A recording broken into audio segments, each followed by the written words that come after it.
Happy Monday, everybody. I hope you guys had a uh-oh. I hope you guys had a great weekend. We are definitely back at it again with another week of true crime and crazy stories because, Lord, okay, the world is in shambles. The world is definitely in shambles. Hey, Miss Dolores. Hello there. How are you? Hello. Hello there. Let me see. I'm trying to get through these comments, y'all. Give me 1 second. Why is this thing doing this? Get out of here. What are you doing? All right. Hey, Lolita. Hello there. Hey, Evangelist. Hey. Hey, Robin. Hello there. Hey, you guys. Hey, Teresa. Hello. Alrighty, guys. We got another great week. If you haven't done so already, all the shows from today till Wednesday has already been posted. Y'all know I always leave the last 1 or 2 days just in case some craziness happens, and it typically does. So just make sure that you turn on your notification bells for all the shows that are already posted under the live tab, okay? And I just am ready for this week, guys. We're closing out the month of June.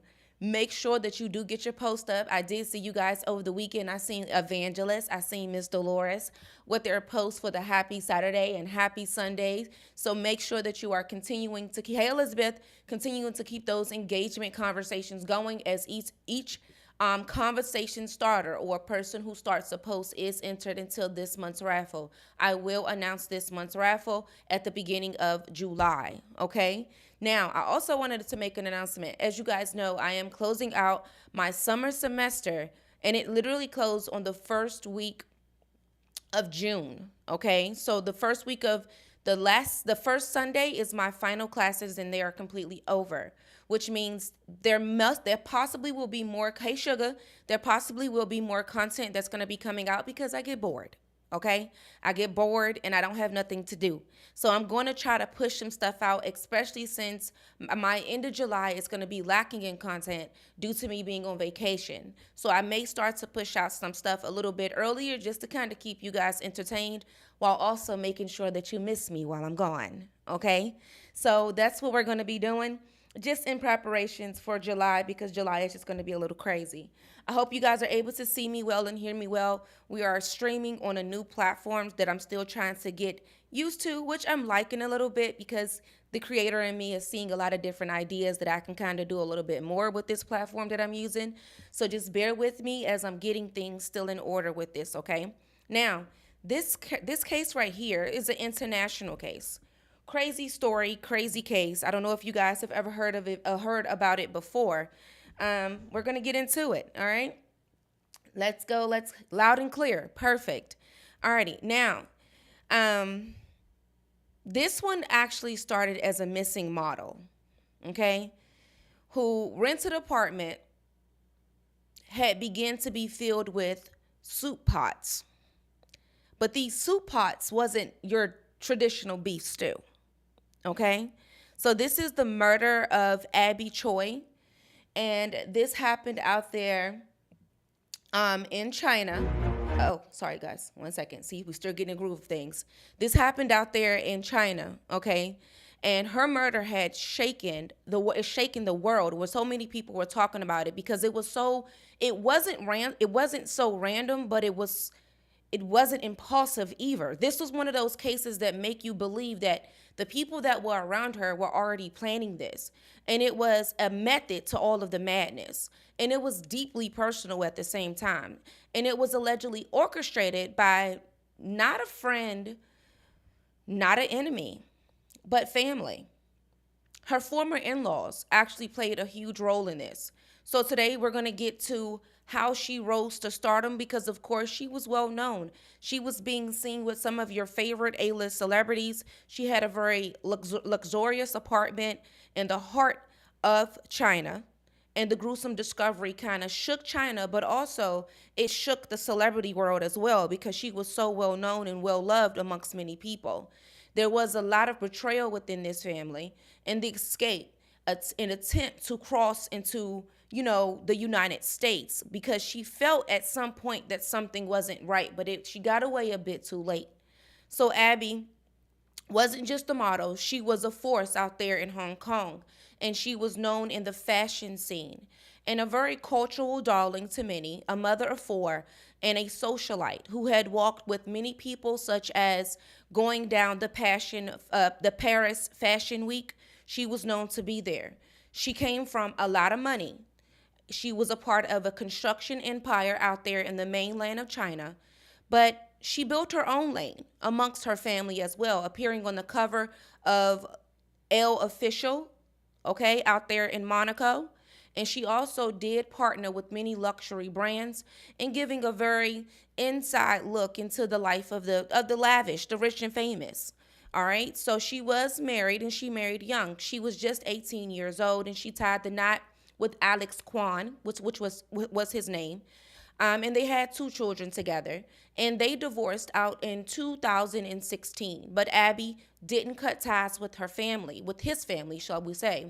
She supported Alex and his family financially long after they began to separate and the marriage had ended.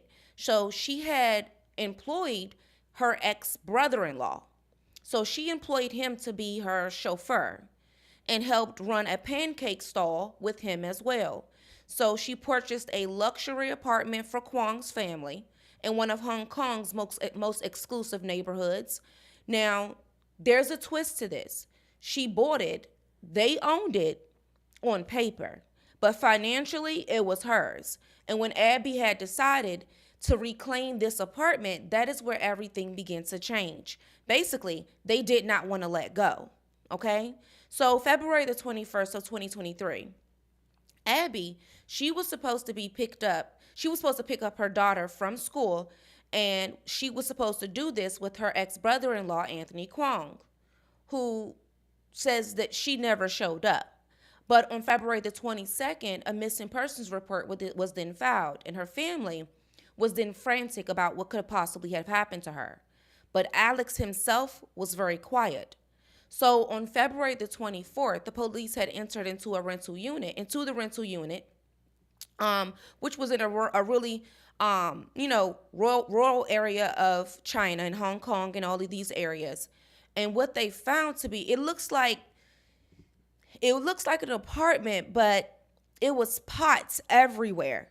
And it looked sort of like a kill room where there was plastic tarps everywhere that lined the walls, no furniture, okay, just tools. There was an electric saw, a meat grinder, choppers, raincoats, face shields, and in the fridge, there was not chicken, not steak, female legs was there in the refrigerator. In the soup pots, though, it was human tissue. Whose human tissue? Hers. They found her purse as well as her credit card and her ID, all stuffed in this little small apartment or kill area in which they stayed. Now, on February the 25th, Alex Kwong, her ex-husband, he was then caught on a speedboat. He was trying to flee. He was trying to flee the area. He was carrying $64,000 and over $510,000 in luxury watches. Between February the 26th and the 27th, that's when they were then arrested. Alex Kwong, murder. Then you have his father, murder. Anthony Kwong, who is his brother, murder. Jenny Lee, who is his mother, perverting justice. The father, which is the father's mistress, okay? The father's mistress, she also was arrested because she had helped to rent the kill area or the kill apartment. And then you have Lam Shawn and Irene Poon. They helped Alex attempt to escape. So police had later recovered Abby's skull, and it was stuffed in a large soup pot. Okay? It had a blow to the back of the back of the skull, which is what they considered the fatal injury. But what they did not find was her hands and her torso. Now, here's where things began to come together at a possible motive. They say that Abby had bought a $70 million or $70 million in Hong Kong money, $9 million in USD. She bought an apartment out there in Kadori Hills, but she had registered that apartment under her ex father-in-law Kwong Ku's name to avoid any type of taxes that could come forth towards her. So Abby had later sought some legal advice. A lawyer did confirm that if she could prove that she paid, that she could legally claim or reclaim and sell the apartment. But that meant that the Kwongs will lose their home. Alex will lose financial support, and the family will lose control over Abby's children and their future inheritance that was coming towards them. So Kwong Ku, who was a former police officer, did have a shady record at the time. He snapped, and authorities had believed that he orchestrated this murder and even rented an apartment weeks in advance in order to kill her. He wanted a safe space to kill her to where no one will be able to see that he did it. Basically, he premeditated the whole thing. This was actually planned, and it was well structured. And it was a silent revenge because she simply wanted to reclaim what was hers. Now, after her remains were then discovered, Alex had tried to run.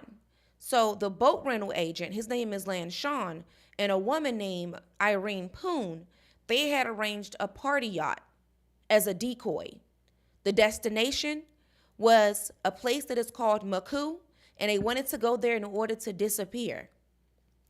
They are now been convicted of conspiracy to pervert justice, and they were sentenced or due to be sentenced on June the 17th of this year. June the 27th of this year, I'm sorry. So meanwhile, Jenny Lee allegedly had gave some false statements to the authorities and destroyed evidence as well. She does remain behind bars. So this kill zone itself, or this kill room, it was rented by Kwong Ku's mistress, actually. And they covered every angle possible in an attempt to cover this up. But they underestimated the speed of the forensics team in the public outrage, because when they discovered that this went on with her, it kind of blew up more faster than what they had expected. So they didn't have time to kind of like prep and prepare. They only thought they premeditated the moment. They didn't premeditate the moment thereafter, not realizing how big this could blow up to be. Keep in mind, this is a well-known artist, a well-known model. She's a part of the fashion industry, not just in China, but also in the United States. She's known to be close-knitted with Paris Hilton. Many of your biggest A-list celebrities know who this girl is. So this is not just some random person. Not to mention, she also came from a very powerful family. So that added another layer to this on why the authorities were going to act quickly to discover how this happened and why. Now, when it comes to her death, this was simply about power, control, and money. Many people said she was very kind and she was very generous and very forgiving of those who even had done her wrong, i.e., that would explain why even after the divorce, she decided to take care of her in-laws and her ex-husband, while also giving her ex-brother-in-law a job to keep him afloat. But the moment that she felt like that she wanted to insert her rights to reclaim what is hers, her life was simply erased. Limb by limb, literally. Now, what happened here is simply financial abuse, because that's what they were doing to her. They knew that their son had gained this very powerful young girl, and they didn't want to lose the life in which she offered. So they abused her financially, and it became deadly. And then they also used the real estate manipulation as well in an attempt to silence her. And what's crazy is that keep in mind that she had children with this man, which means that her children will forever have to know that their father's parents, including their father, had something to do with their mother's death. Not because she did them wrong, because of the first time that she told them no. And this is something that happens to many people, that when they finally, yes, money and power was it was just it was all of that. And this is one of the prime examples of people will take advantage of you when you are a yes person. And this is why I tell people all the time, get used to saying no. Get used to it. If you are somebody, and I had to learn this myself, I would say yes, yes, yes to everything. But then I started to realize that I want to see what you're going to act like when I tell you no. Because if I tell you no, and if you respond like I never told you yes, you will never get a yes out of me again. That's going to be able to allow you to examine who is for you and who is there to use and abuse you. Because abuse can come in all different ways. Financial abuse is real. Mental abuse, emotional abuse, we know those things is real. But when it comes to greed, that's a whole nother different abuse. And sometimes greed can turn to murder. So you got to get used to saying no.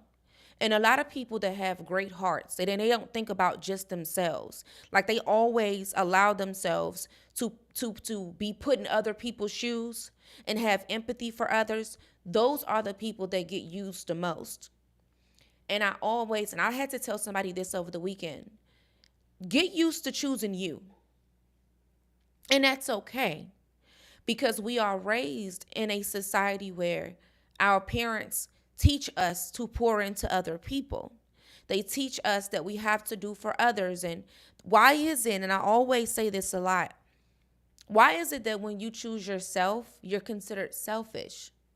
But when you choose others, you are the most giving, most loving person that anyone would ever meet.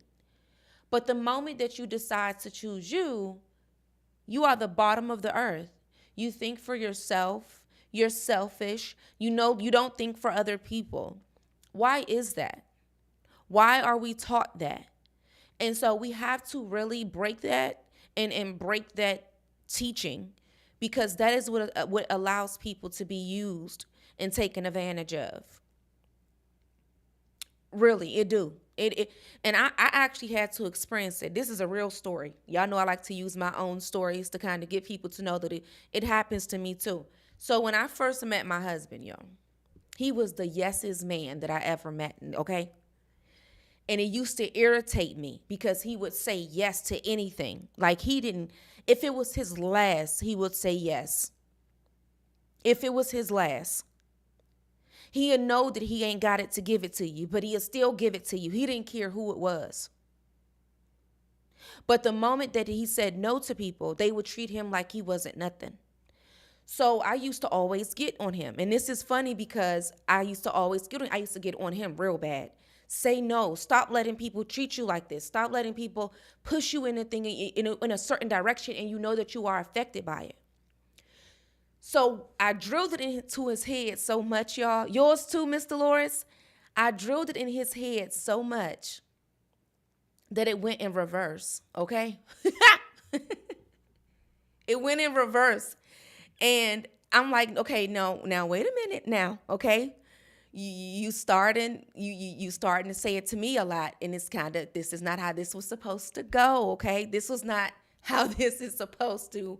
This was not supposed to come back on me. This was not supposed to, this was not supposed to work like this, sir. But in hindsight, I had to realize, it had to, because he had to get used to telling it to even people that he loved the most. Because sometimes it be the people that you love the most that will take advantage of your yeses.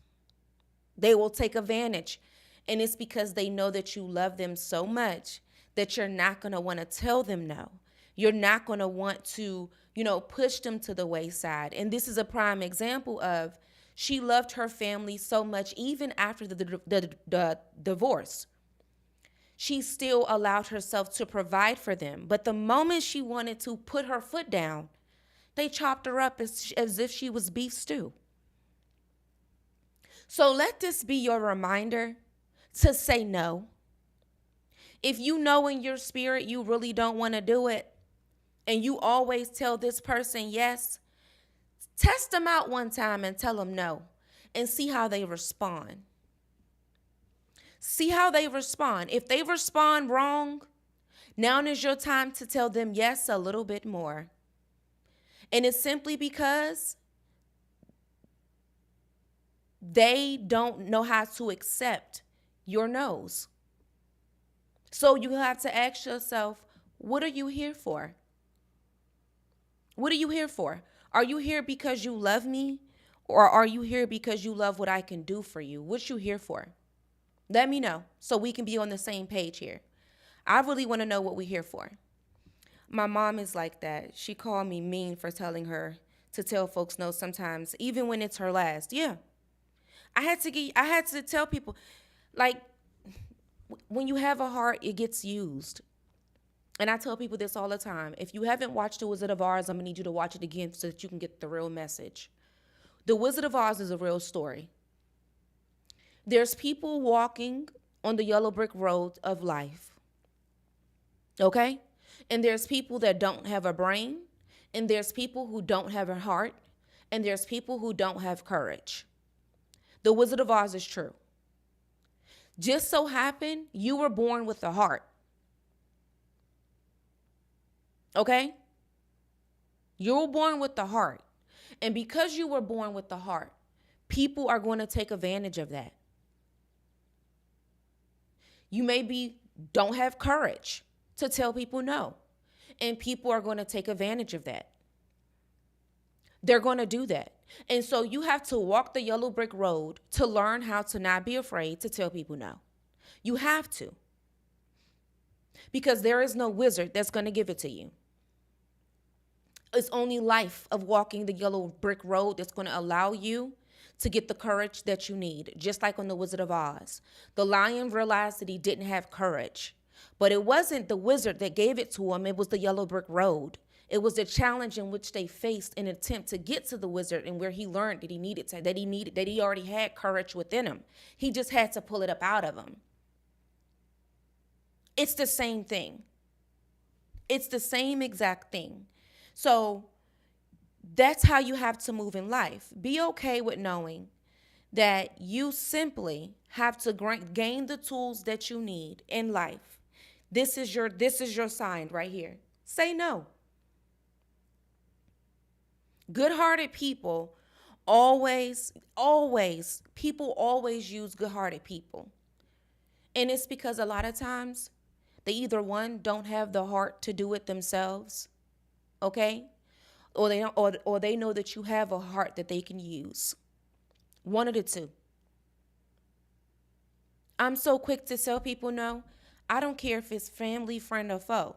I'm one of those people, you can be my blood. You can be my family. But if I feel like that you're not for me, or I feel like that I'm only being used for your benefit, what are we here for? You're only draining me. There's a lot of people that will sit right next to you just to ensure that you don't get any further. And then you have people that will sit next to you to help you get further. And that's how I like to gauge my people. And I don't care if it's family. I don't care if it's friends. I don't care about any of that. Because everybody in my life has some form of profit. And profit doesn't always mean money. Profit can mean, I need emotional support right now. Can you give that to me? I need a little bit of motivation because I'm not feeling it right now. Can you give that to me? Do I have your shoulder to cry on? Because if I'm depleting myself, giving to you, who is giving to me? Great break. Thank you, Andrew. I should have been named Know Me. Because you probably be ready to say no, and there's nothing wrong with that. Because people People will use you if you don't. And then when they realize that you quick to say no, they not gonna come asking you because Sherry gonna say no. So it ain't no point in me even asking her. And if I do ask her, it's gonna make sense because it gotta make sense. Because if it doesn't make sense, then her nose is highly and her yeses is slim. So if I'm going to come to her and tell her something, please know that it's going to be the honest to God truth. And if I can't take it, at the end of the day, I just can't take it. But I'm just not ready for Sherry. And it's just that simple because she's not going to let me drain her. She's not going to let me drain her because that's what that does. Not being able to tell people no can drain you. You'll find yourself depleted. You will. You will find yourself mentally, emotionally, and physically depleted simply by not saying no. And something tells me that when Abby decided to go to this lawyer about reclaiming what's hers, she was depleted. And it didn't have to be financial. It could have simply been, I'm tired of being used and abused. I'm tired of being everyone's shoulder.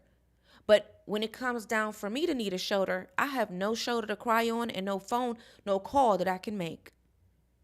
She possibly was depleted because the yes people, it takes them a minute to get depleted. But when they finally reach out for assistance, it's because they've been needed it. They've been needed it. It's just that the weight got a little bit too much. Honestly, you know? Honestly and truly. For real. It's right on point. Yeah, because that's how I looked, Sherry, when I had, here's how I figured out that Wizard of Oz thing. I watched it as an adult. So through my growing pains and my stages of healing, I went back to look at old school things. And I'm one of those people that I always tell you guys all the time, I don't watch things to be influenced. I watch things I don't mean to be entertained. I watch things to be aware. And I also watch things to see what is the lesson in it. You know what I'm saying? And that's how I view the and it's really true. And if you guys think about what I said and then go watch Wizard of Oz, you're gonna be like, wow. That movie is literally giving you how you're supposed to walk through life. And you know what else it tells you? Is that when you're walking this yellow brick road, okay? And you're going through your hardships, and you're going through the missions in which you're trying to reach, you're going to lose some people, i.e., when the tornado hit, nobody was where they were accustomed to being. But when they were trying to reach a certain motivation or a certain goal or a certain thing, the people that they needed fell right in place. And it wasn't their family that they were with before the tornado. It was brand new people with brand new lessons, brand new, brand new additives to their lives. And all of these people played a role in the destination to Oz. So when you're walking this path of life, you're going to lose people, but you're going to gain some great people. You are. When you start saying no, you're going to gain so many people. And none of these people are going to have the qualities of those in which had used and abused you. All of these people are going to add to this walk of life. All of them. All of them. And that's why people say, I may not have the best relationship with my family, but I have some friends that I simply love and admire because of the things in which they've brought to my life. That's what people are talking about. Because life is gonna automatically put these people in positions, and you may find them while walking through the park. You lose to gain, yes. You may find these people by walking through the park. You may find them while you're at a restaurant. You're gonna find them in the strangest of ways, but they're gonna be a great asset to your life, a great profitable, additive to your life, whether it be advice, whether it be business, whether it be knowledge, whether it be, support, whatever it is. They're just going to fall in line. You ain't going to have to search for them. You're not going to have to search for them. Test your nose. I'm telling you now. Test your nose. And your nose is going to tell you who your people is for real. I'm telling you. It's going to tell you. People going to start acting real shady. Okay? They going to start acting real shady. Real shady. Alrighty, guys. I hope you guys enjoyed today's show. Be goers, I am on my way to you guys today, okay? We are going to be, yeah. R. Kelly trying to get out of jail. R. Kelly is trying to get out of jail, y'all. They trying to kill R. Kelly up in there. The Aryan Brotherhood. The Aryan Brotherhood then dropped a little whisper in R. Kelly's ear and said that the CEOs was trying to take him up out of here. Next thing you know, he ended up in a hospital with blood clots and poisoned. Now he's requesting a new trial. They already denied him to be released on house arrest. So we're going to go through everything today. As you guys know, I've been watching this R. Kelly stuff since the very beginning. And so we're going to go over all of that today, okay? We also have a really quick update in the Frenchman and Duchess Dior situation. Apparently a cousin have spoken out, and she is basically saying, you know, that this was some street stuff, and we're going to get into that today as well, all right? So make sure that you guys do tune in to Bigo right after YouTube today. Once again, make sure that you guys, please get your emails in for the Royal Lockbox. If you need any type of advice, the Royal Lockbox, for those of you who do not know, is basically a way for me to connect with you guys with everyday conversation, advice, and knowledge outside of true crime. It allows you to drop your thoughts, whatever's bothering you, your mental health, your career, your friendship, relationships, whatever it is, with no judgments, and you can drop it in the Royal Lockbox. And you can write into me to get your advice. All you have to do is email savageroyaltyent@gmail.com. Okay? Now, if you want to remain anonymous, all you have to do is put "Lock Me in the Box Royalty" at the top of your email.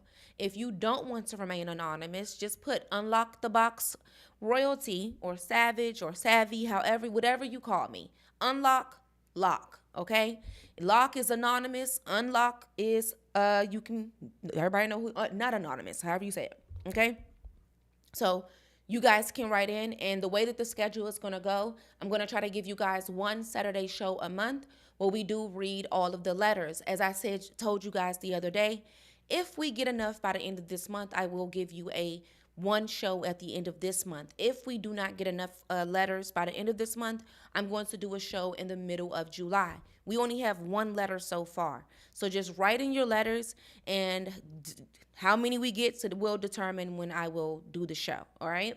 Make sure that you guys write in to 859 savageroyaltyent@gmail.com, okay? savageroyaltyent@gmail.com. The email is right here at the bottom. savageroyaltyent@gmail.com. Can you please send the email? It's right here. Can you guys see it right there? It's right here. I want it again. Right there. savageroyaltyent@gmail.com. Screenshot it. I'm so old school. Givers are usually taken advantage of all the time. They are. Very much so. Alrighty, guys. I will see you guys tomorrow. If you haven't done so already, please make sure that you do go to the live tab and hit your notifications for this week's shows. Hey, The Real Books. Hello. Yes, please like this video if you like this video. Bigo, I am on my way to you, and I will see you guys tomorrow.